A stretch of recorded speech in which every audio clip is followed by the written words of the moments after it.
तो बच्चों मैं आपका स्वागत करता हूं विद्या गुरुकुल के इस प्रारंभ बैच में, जहाँ पे हम उदाहरण 3 को समझ रहे हैं। इसमें क्या बोला है कि एक ओडीआई, बहुत सारे ओडीआई मैच हुए, उन ओडीआई मैचों में विकटें ली गई।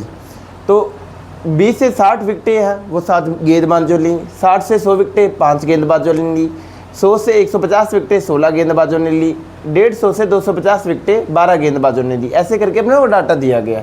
ये डाटा दिया, तो डाटा जब दिया जाए तो इसमें आपको दिख रहा होगा कि गैप सेम नहीं है। ये 20 से 60 है, यहाँ पे भी 40 का गैप, यहाँ पे भी 40, यहाँ पे 50 का गैप आ जाता है, यहाँ पे 100 का। तो आपको कभी भी जब क्वेश्चन करो तो गैप आपको फोकस नहीं करना कि गैप कितना, आपको क्वेश्चन करने पर फोकस होना चाहिए कि मिड पॉइंट क्या आएगा, है ना। तो 20 और 60 का मिड पॉइंट 40 होता है, ठीक है। 60 और 100 के बीच का मिड पॉइंट कितना होता है बच्चों? 80 होता है। 100 और 150 के बीच का मिड पॉइंट 125 होता है। इसका कितना आ जाएगा बच्चों? 200 आ जाएगा। 250 और 350 का मिड पॉइंट बच्चों 300 होता है, और 350 और 450 का मिड पॉइंट 400 होता है। ये भी समझ आना है तो आप क्या करोगे, लोअर लिमिट यानी निचली सीमा और ऊपरी सीमा का जोड़ कर दोगे और 2 से डिवाइड कर दोगे आपको, तो भी आपको क्या मिल जाएगा? मिड पॉइंट मिल जाएगा। वरना नॉर्मली आप बता सकते हो कि बीच में कौन है ना बच्चों। अब क्या बच्चों, मिड पॉइंट तो आगे, तो ये कितना बड़ा डाटा है ये देखो। अगर आप गुना करते हो तो आपकी जान निकल जाएगी, और फिर जोड़ भी करना है और फिर आपको फॉर्मूला लगाना है। तो अब भी मत करना, आप डीआई निकालना, विचलन। उसके लिए आपको क्या मानना पड़ेगा? एक मीन माध्य मानना पड़ेगा, जिसे कल्पना वाला माध्य कहते हैं, कल्पित माध्य कहते हैं। तो बच्चों बीच में कौन है? बीच में 2 चीज़ें, 125 भी है, 200 भी है। अब आप इन दोनों में से किसी को भी माध्य मान सकते हो। तो मैंने किससे माना? मैंने 200 को मान लिया, क्योंकि पूरा नंबर है, अच्छा लग रहा है दिखने में, है ना। तो अब मैं इससे क्या करूँगा, विचलन निकालने के लिए, हमें दूरी निकालने के लिए क्या करना होता है? हमें xi में से a को घटाना होता है। तो 240 है, उसमें से 200 गया तो कितना बचेगा? 160। या बोलो कि 40 कितनी दूरी पर है? 200 से 160 दूरी पर होगा, और कम है इसलिए माइनस आ गया। ये कितनी पर है? 120 आ जाएगा बच्चों। यहाँ पे बच्चों 75 आ जाएगा। अभी आपको खुद करना है, 200 से 200 की जो दूरी होती है वो कितनी होती है? 0 होती है। 300 की 200 से दूरी कितनी हो जाएगी बच्चों? 100 हो जाएगी। और 400 की 200 से दूरी कितनी हो जाएगी बच्चों? 200 हो जाएगी। ये नॉर्मल कैलकुलेशन थी जो आपने कर ली। अभी भी डाटा बहुत बड़ा है। अब आपने देखा डाटा तो बहुत बड़ा है, इसलिए मैं क्या करता हूँ, इसे और छोटा करता हूँ। तो मैं एक कॉमन से डिवाइड करूँगा। तो आपने देखा यहाँ पे 5 कॉमन है, और आपने देखा कि इन 4 डाटा में ये भी 20 से डिवाइड करता है, ये भी 20 से डिवाइड होता है, ये भी 20 से डिवाइड होता है, और ये भी 20 से डिवाइड होता है, लेकिन ये नहीं होता। लेकिन मैं देखा अगर मैं 20 से डिवाइड करता हूँ तो यहाँ पे 16 है, शायद पूरा नंबर आ जाए, है ना। तो इसलिए क्या हुआ, इसलिए मैंने h कितना माना? 20 माना, क्योंकि आपकी बुक में भी 20 माना हुआ है, तो आप 20 मान के कर लेना, कोई दिक्कत नहीं है, कि आपकी प्रैक्टिस हो जाएगी। हालांकि आप 5 मान के भी कर सकते हो। मैंने कैसे पता लगाया? क्योंकि याद रखना, अगर किसी चीज़ में 2 है और किसी चीज़ में 5 है तो गुना करने पर 0 आएगा, और 0 आएगा तो इसका मतलब क्या है, वो जो नंबर है वो पूरा हो जाएगा।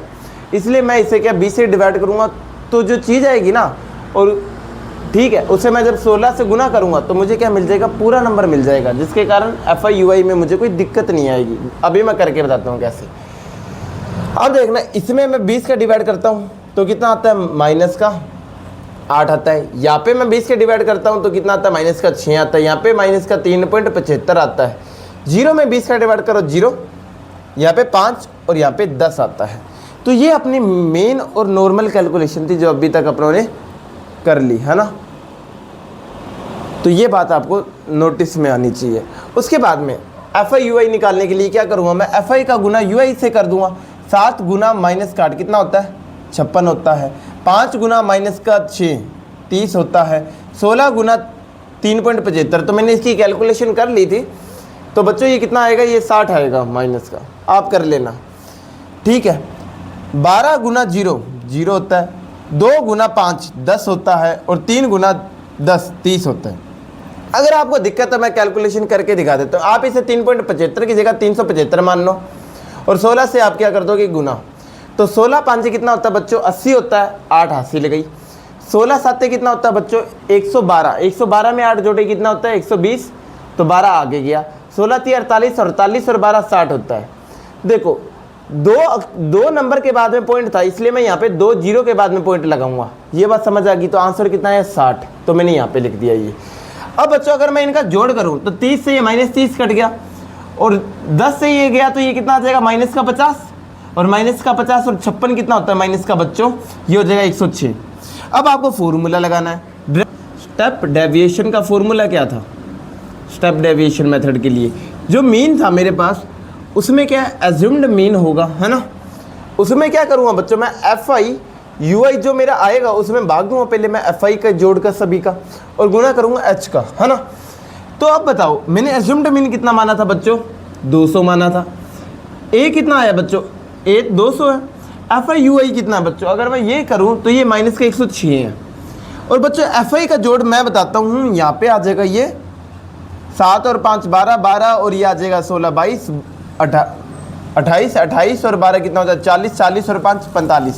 तो ये बच्चों ये 45 आ रहा है, तो यहाँ पे 45 लिखोगे आप। एफ आई का जोड़ 45 आ रहा है सर। और एच कितना बच्चों, ये 20 है।